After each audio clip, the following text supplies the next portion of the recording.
முனைவர் டாக்டர் சௌமியா அன்புமணி அவர்கள். மாண்புமிகு பேரவைத் தலைவர் அவர்களே, என்எல்சி நெய்வேலி லிக்னைட் கார்பரேஷன் ஆரம்பிக்கும் பொழுது நமக்கு மின்சாரம் தேவைப்பட்டது. இன்னைக்கு பீக் சம்மரில் கூட தமிழ்நாட்டுடைய மின்சார தேவை 21,000 மெகாவாட் தான். ஆனால் தமிழ்நாட்டுடைய அரசாங்கத்துடைய இப்போ மின்சாரம் தனியார் மற்றும் அரசு துறையில் 36,000 மெகாவாட்டு அதிகமாக இருக்கிறது. மின்மிகை மாநிலமாக ஆகிவிட்டோம். இனிமேல் என்எல்சியோட அதில் பங்கு பார்த்தீங்கன்னா 2,000 மெகாவாட் மட்டும்தான். அப்படி இருக்கும்போது அந்த என்எல்சியே நமக்கு தேவை கிடையாது. நீங்கள் மாண்புமிகு அமைச்சர் அவர்கள் சொன்னது போல் இந்த என்எல்சி வந்து 1,300 கோடி கிட்ட அவங்களுடைய வருமானம் வருது. அந்த அவங்க சிஎஸ்ஆர் ஃபண்டெல்லாம் ஒரிசா, மத்திய பிரதேஷ், அந்த மாதிரி உத்தரப்பிரதேஷ் அங்கெல்லாம் தான் அவங்க அதை டெவலப் பண்ண வச்சுக்கிறாங்க. நம்ம தமிழ்நாட்டு கொடுக்கறது இல்லை.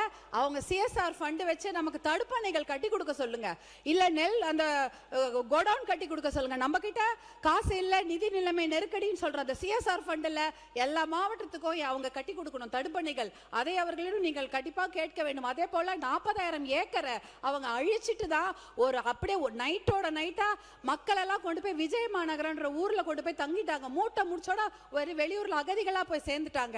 அவங்களுக்கு எந்த ஒரு அவ்வளவு பெரிய பிரச்சனை. இன்னும் 60,000 ஏக்கர் எடுக்கிறதுக்கு தயாரா இருக்கிறாங்க. அதுக்கு பயங்கர முனைப்பா அவங்க செயல்பட்டாங்க. அது சமயம் பாட்டாளி மக்கள் கட்சி தலைவர் மருத்துவர் அன்புமணி அவர்கள் எத்தனையோ பேரோட போய் நெய்வேலி லிக்னைட் கார்பரேஷன் என்எல்சிக்கு போட்டு போடும் போராட்டத்தை செஞ்சாங்க.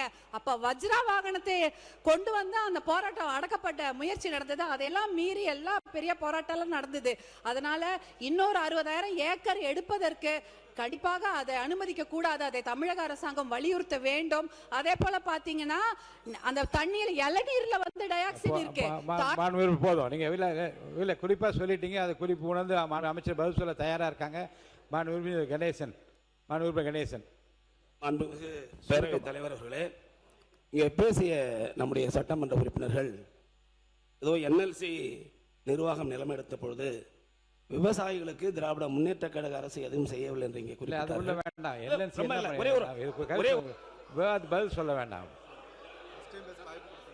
நீங்க முதல் முறையாக உங்களுக்கு ஒரு வாய்ப்பு கொடுக்கணும்னு கொடுத்தேன். உங்களுக்கு இது வரைக்கும் அழைக்கவில்லை, அதனால வாய்ப்பு கொடுத்துருக்க. சுருக்கமா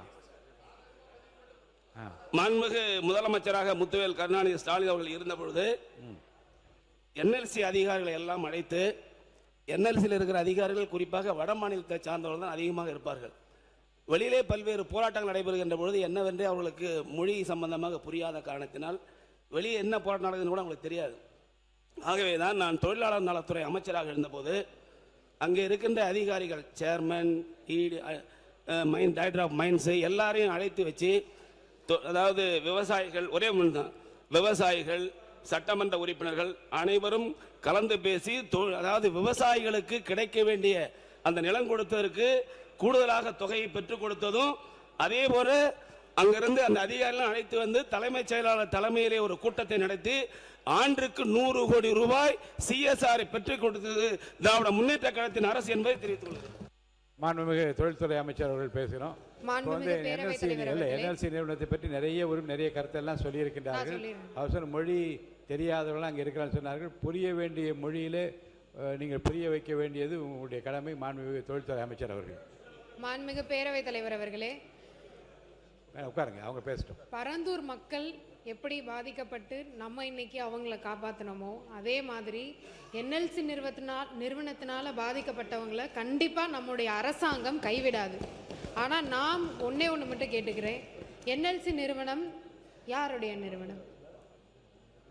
அது ஒரு மத்திய அரசாங்கத்தோட நிறுவனம்.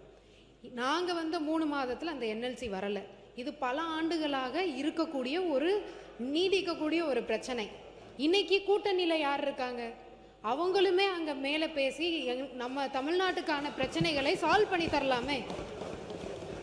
கண்டிப்பாக உயர்மட்ட குழு கேட்டிருக்காங்க. அதற்கான நடவடிக்கை நம்மளுடைய மாண்புமிகு முதலமைச்சர் அங்கே இருக்க மக்களை கைவிட மாட்டார்.